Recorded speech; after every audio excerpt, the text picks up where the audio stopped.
Hey you guys, welcome back to another episode of the RJ Life. Excuse my squeaky table.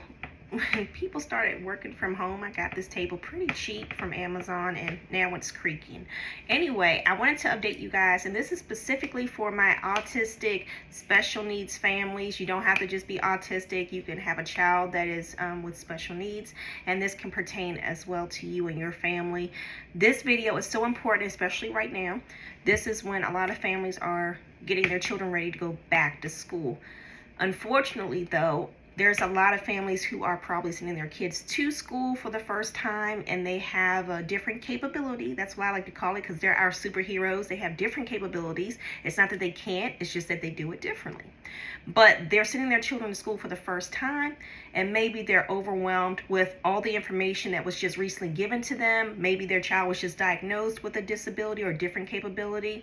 But specifically, I just want to give you all resources, right? Because as parents, as soon as you discover that your child has a learning curve, or maybe they have something ahead of them that could hold them back in other areas of their life, you want to be proactive, but you can also be overwhelmed by the amount of information that you're given from those clinicians, or maybe those doctors, the neurologists, all those doctors that you've had to contact, have evaluate your child. All that is very scary, and it's new to you, right?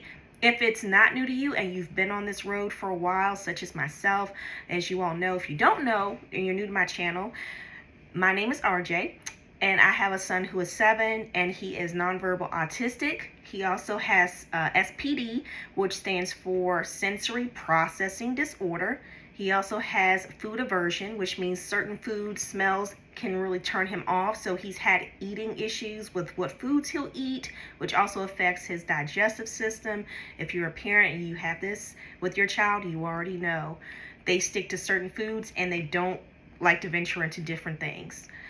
He also has global developmental delay, which is a common diagnosis for children who are on the spectrum, just to share that.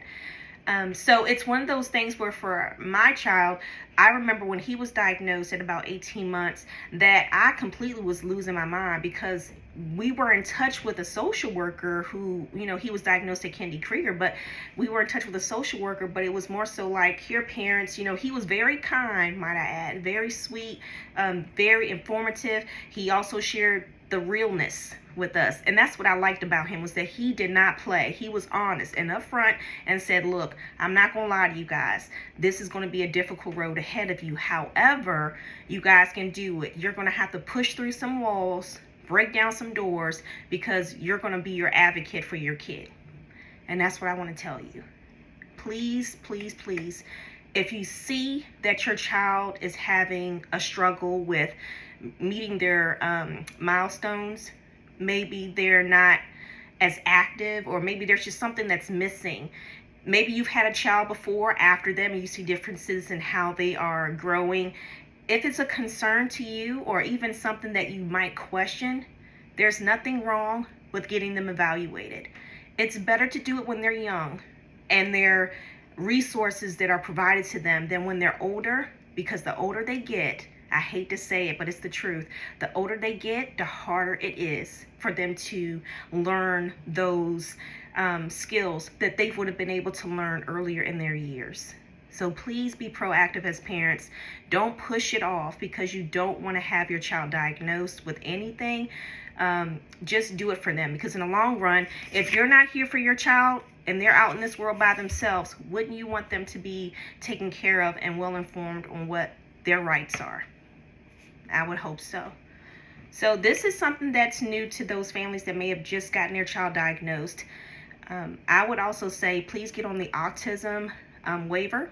I discussed that in one of my former videos. It's very important. There's a wait list for that, such as many services, unfortunately, not even just in the state of Maryland, all across the United States, there are wait lists for children who are in need of services. So I try my best to be an advocate, to share information that I've had to learn from other families who poured into me and shared valuable information, whether it was my son's former clinicians. Maybe it was a family member or a friend, or even a schoolmate that Gabriel goes to. I currently talked to one of Gabriel's, my son. One of his schoolmates actually had to leave the country. They were from India. They lived here in Maryland. We're going to the same school as my son. But unfortunately, the school was unable, and the county was unable to, take care of his needs. So they went back home to India, and me and that mom, and we still talk. And she shared with me recently that her son is now verbally communicating. Even though he's not saying sentences, when he was here, he was not speaking. Now that he's back home, those services in India are not like they are here in the United States. So it is what it is. Do what you have to do for your kid. That's the main thing. So on to an IEP. What is an IEP? You don't know what that is? Okay, there's a website where I want you to go to. I will link this, but it's www.understood.org. That's a very important site. Save these to your favorites. They are saved to my bookmarks and my favorites. An IEP is an individualized education. Some people call it a plan, but I think the word for it is program. Yeah, it's an IEP. So it's an individualized education program, and it's a legal document. It is specific to only your child, and it is truly like it'll carry with them each step of the way throughout their school years. So you want to make sure that that document accurately reflects where your child is educationally. Don't let anything on the IEP that is not true about your child stay there. Fight for them to update it. And if it comes down to it, you can do like what I did, which is to go to the school board to let the school board know that your school is failing your child. Don't wait for someone to tell you that they're going to take care of it, and you see at the next IEP meeting that it's not done. Okay? And then I wanted to share with you guys some links. Tonight was a very important meeting, and I missed most of it, but luckily the lady was very kind, and she said she would send me the link to the slides. So tonight I joined a Zoom call, and it was from the Parents Place of Maryland. And if you don't know about that, please document that as well as one of your favorites or your bookmarks.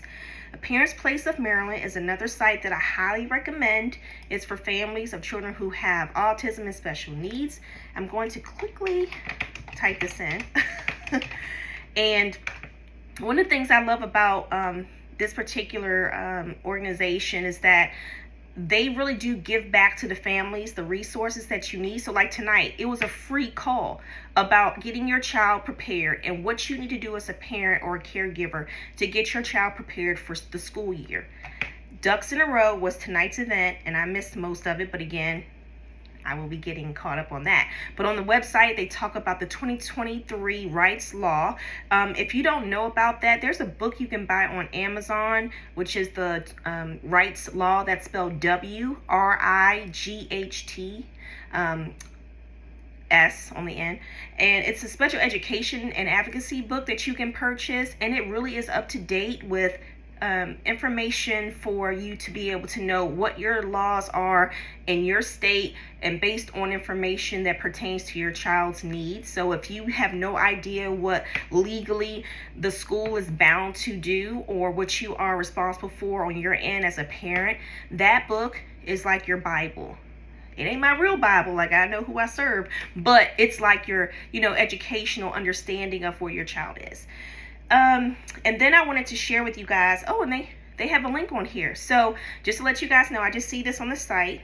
The Rights Law Special Education Law and Advocacy Conference is happening on October the 19th this year, 2023, from 9 a.m. until 4:30 p.m. So there's information there. There's a link. And I'm sure you can also call in to get information if they don't have the option to have more at the time. Yeah, so it says that they're going to be talking about, and they are going to give, you have to pay for it. Some sites do require that you do pay, but trust me, it's worth it if you want to be educated. Some families can't afford an attorney. Truthfully, like in order to fight the school board, it costs a lot of money. There have been families on the Facebook groups that I've joined and communicated with. One lady said she had to spend almost $12,000 to get her child what that child needed because the school failed their child and the school board did not want to take responsibility. So they had to hire an attorney to reinforce what they were saying as parents. So trust me when I say, I am not kidding you, it is like having another job. I find myself, and again, I have anxiety, I have found myself completely overwhelmed at times with the amount of advocacy work that it takes to make sure that your child is on track. But I will never allow my son to not be fully educated within the rights of what he has for him. Not even just through the state, but he's also a child who is covered under the Americans with Disabilities Act. He should be covered at all times. I'm sorry if the state does not have the requirements to hire teachers. That is not my problem. I feel bad. Let me say this. I am not speaking negatively about teachers. I wish they had more support. I've actually been very communicative with my son's teachers, letting them know, do you need anything? Reaching out to them. Some of them have given me their cell phone numbers to keep in touch, or, throughout the school year, to say, this is what Gabe's doing in school. This is where he needs improvement. We would love for you to come here on this day to see this event. You honestly have to do your part. My job as my son's mother is to make sure that I am aware, unfortunately, aware of the law that pertains to my son's education, aware of what is the responsibility of myself versus the school. And sometimes you do have to contact a lawyer to find out some answers to your questions. But before you even get all the way up that chain of command, you can do the work yourself by educating yourself by, like I said, the Rights Law book. That's an advocacy book, and it talks about the laws of the and I think this is of the state of Maryland. I don't want to say that and it not be true, but you want to do the work, right? You have to do the work. And there are times, trust me, when I'm tired and I get tired of sending emails out. I am sitting at my desk, I don't know how long, even after work. When I want to, just get up and just take a breather, sometimes I can. Sometimes I have to sit here and send out emails to my son's social worker, calling the autism waiver line to find out, where my son is on the waiver, calling resources in to find out what I can do as a parent to help keep engaged with his school. I thought about joining the PTA, but I haven't gotten there yet. I just can't do that right now. So like I said, do what you can do. Use the resources that I will provide at the end of this video. Another location that you guys should look into, I don't know if you can hear that, but that's my dishwasher, is the ARC, and that's the ARC. And the ARC is very important, and they have also local chapters, jurisdictions, and it's for each county. I know Howard County, Baltimore County, Prince George's County. I believe they have it in Montgomery County, but I can't say for sure if they have it in every county in the state of Maryland. I can only tell you what I know.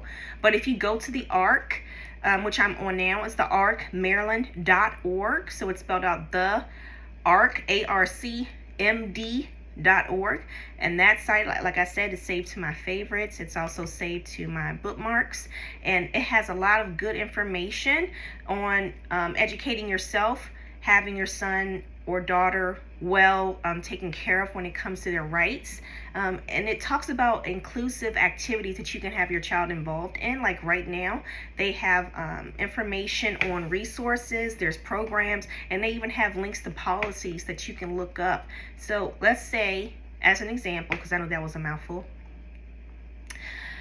your child is, for a fact your child is ahead in certain areas. Maybe they are, because we know children that are on the spectrum. Again, I'm just speaking from my background and understanding. Children on the spectrum are so freaking smart that truthfully, it's not even that they can't comprehend. They have so much information that they're swallowing in their brains that it's just like ready to explode. It's about how you reach them, right? So for an example, I'm so proud of my son. So one of the things that he's been working on in his clinic is trying to use his AAC device. If you guys don't know what that is, it's a device for children or anyone who's on the spectrum or anyone who has a different capability to use to communicate. Some people are deaf, so they have sign language. Then you have those that are unable to verbally communicate, so they have a device that they use to communicate. And so anyway, my son, there's icons, right? So at one of his appointments, it was asked, what did he eat for breakfast? And my son Gabe went to the device where you spell out the words. There's like a little tab for that, and he spelled out bacon. And the person was like, oh, that's great. I just want you to pick the picture. So hit the picture of the bacon. And I shared my information with him, and I said, I love that he is spelling. That is showing you how intelligent our son is.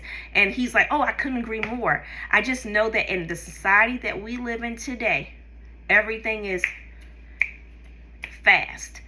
They want feedback quick. So when he's in school, the teachers, because we know there's a shortage, they're not going to be looking for him to spell out bacon. They're not going to be looking for him to spell out in a sentence what he needs. They're going to look for him to hit the icon. So like the actual pictures is what they're asking for.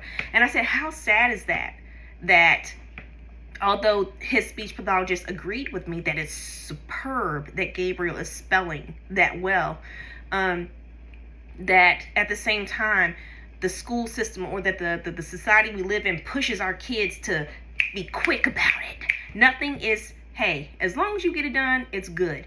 No, everything is speedy, right? So truthfully, it can be frustrating because you know where your child is, but maybe the school is not seeing it. And that's been a situation too, such as during COVID, a lot of schools closed. All of them, I think, closed. And our children, especially those that have children on the spectrum like me, I was scared for my son in the sense of him regressing because school was closed. He didn't have that added instruction throughout the day educationally, and I'm working from home at this point. So I'm like, how do I teach my son the stuff that he was learning in school when I'm working from home? I just don't have the time. But I had to do that. I had to make the time. So one of the things that we saw as his parents was that Gabriel was doing stuff. He was spelling out his name first and last. He was able to communicate. He was able he was just very ahead of where his IEP said he was. The problem was when the schools opened back up and Gabe went back to school, the teachers were saying, we understand that you guys are saying that he does this at home, but when he gets here, we don't see that. And so we can't count that as progression because he has to show us that here at school. So here is the situation with that. If you have a child on the spectrum, probably like maybe my son, there are differences in how he responds and acts in different situations. So what he may do here at home in the comfort of where he feels comfortable and safe, he may not do that in a school setting where he's around a bunch of other kids because it's loud, right? Because some of the kids in his classroom can be a little loud. You know, they're kids. It could be that he's turned off by the lights. The lights are on. It's bright. It could be the sounds. Who knows? So it really is almost like, as a parent, you have to document what your child can do and fight for it when it comes to school. So we started as parents videotaping what they said our son couldn't do. We videotaped it. And they were like, oh, great. Send in those videos. We love it. Okay. But he still has to do it here at school. He still has to do it at school. So we decided as parents to get him involved in clinics outside of school. So he wasn't just getting OT and speech in school. He was getting it outside of school because we needed him to catch on to what he was being asked to do. So that brings me to this other point. If you feel that your child could benefit from services outside of school, and if they're not getting services in school, again, this goes back to what I said before, get your IEP for your kid. Please get them on an IEP. And in order for them to have an IEP, there are requirements. They have to have a diagnosis. goes back to the very beginning of this video where I said, please don't delay. Get your child evaluated as soon as possible. Some places have a wait list. Kennedy Krieger is known to have a long wait list, but they're not the only spot in town. You can go to, I've heard people going to, there's a hospital, I can't think of the name of it now.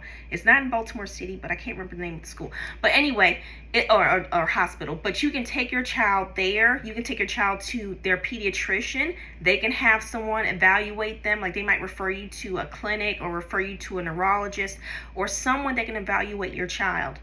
Please get them on an IEP. Once that IEP has been established, they are covered. It is their law. They cannot stray away from that. They, as in the school, they cannot stray away from that. That is a legal binding document that follows your child throughout their school years. They cannot ignore that document. If they are not diagnosed, though, they cannot get an IEP. It's not going to be something that's going to be solidified for them. You can actually go up to them and say, hey, look, this is my child's diagnosis. This is their clinical report that shows what they have and what they need. On this report, they are required to have these services, and that's what you need to supply my child.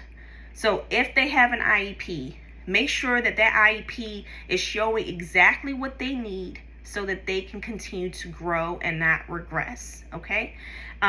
So then there were the topics of making sure that your child is getting services, even if they have to go to an outside clinic. If the school is unable to, or the institution that they're in is unable to give them the services that they need, please don't delay. Go to any area that's close to you where you can get your child enrolled, or even put them on a wait list. Trust me, I thought that at one point there was a wait list for our child, and because it was a familiar place that everyone knew about, I thought it was going to take forever. And when someone canceled, you know, our son was able to get on like really quick. I can tell you for a fact that I know that speech pathology is hard for your child to get on a list for. There are a lot of speech, well, I guess what I would call, there is a lot of delays, and unfortunately not enough hired,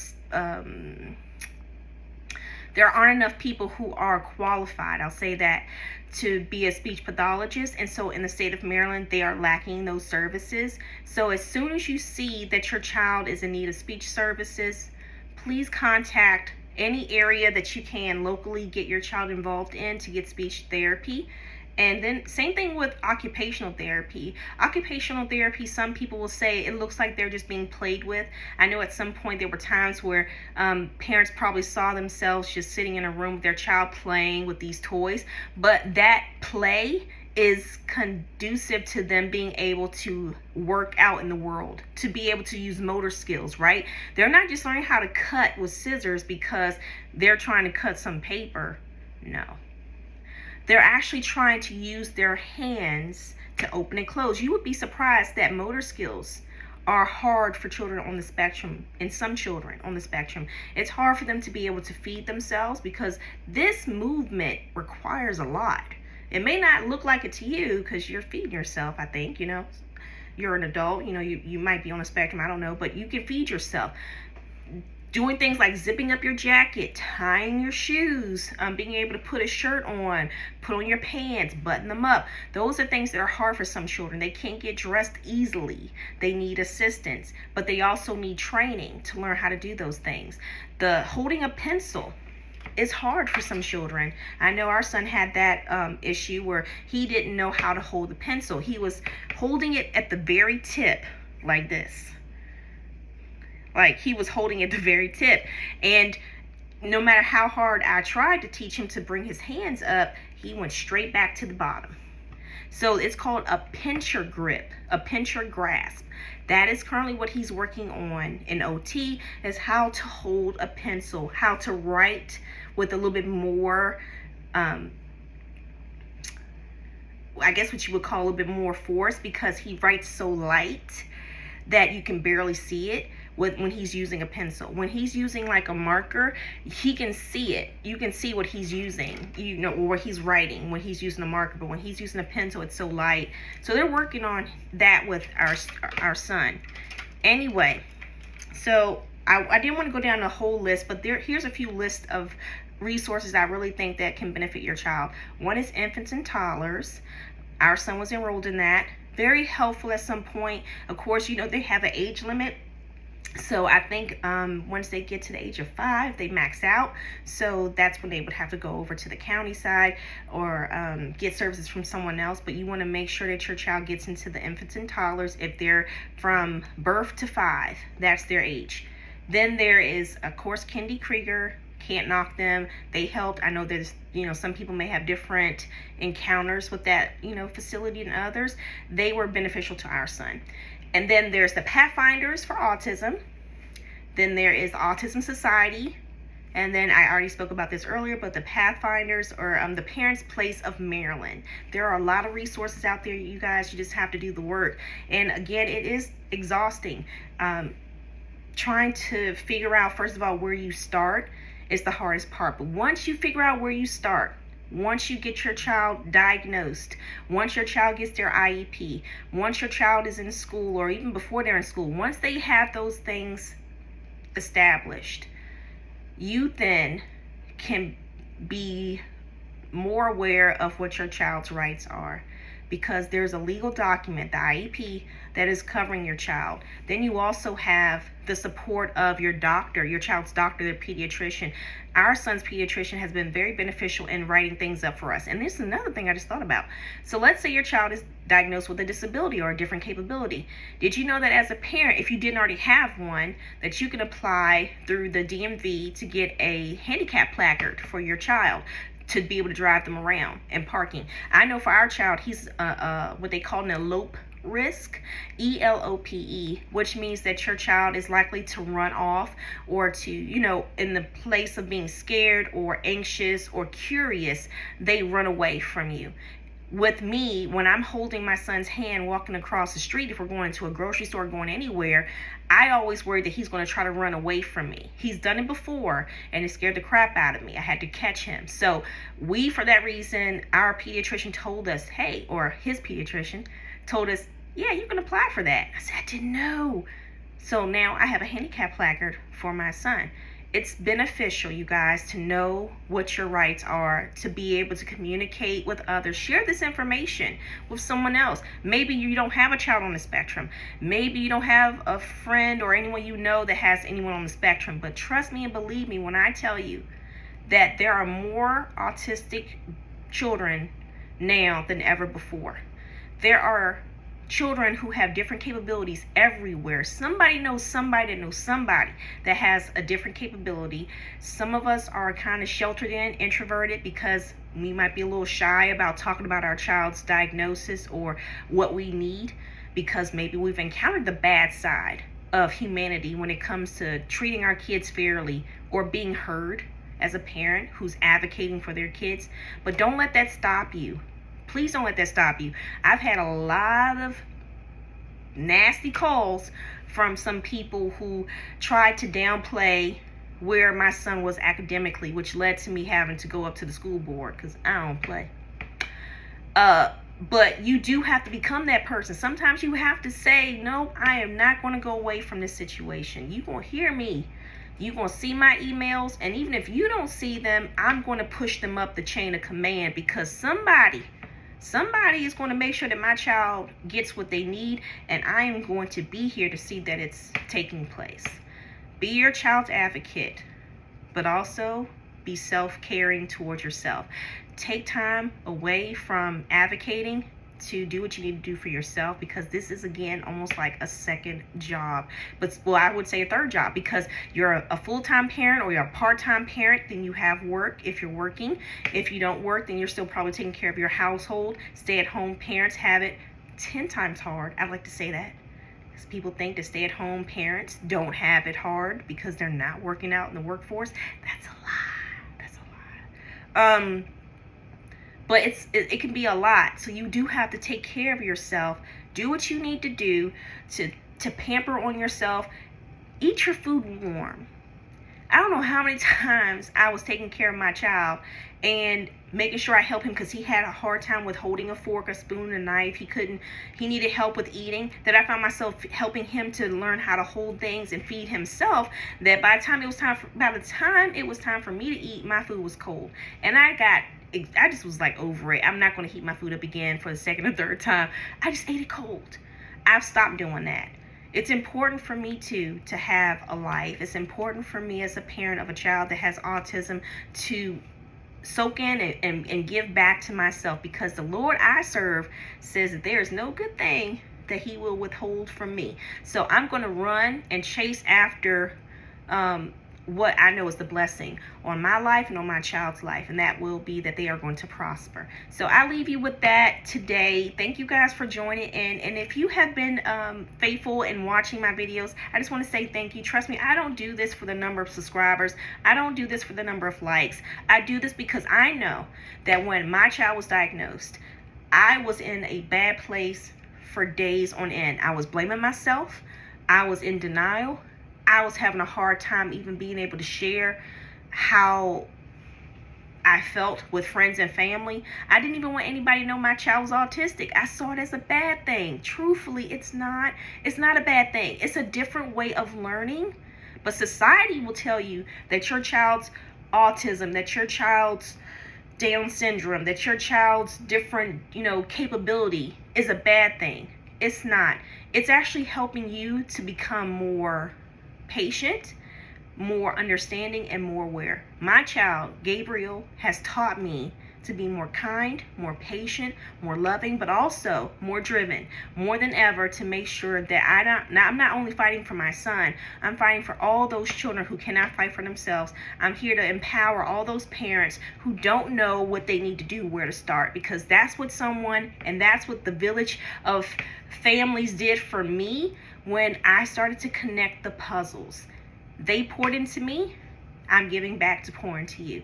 Feel free to reach out, leave me a comment, and let me know, what are your struggles? Are you having a hard time with understanding what the IEP is? Do you need to be in touch with any particular attorney? Or let me know, and maybe I can find some information out for you. I'll do the very best I can, but I am here for you, and I am here to celebrate the progress and help you through the challenges of regression. Have a great night, you guys. Don't forget to like, subscribe, and leave a comment. Bye.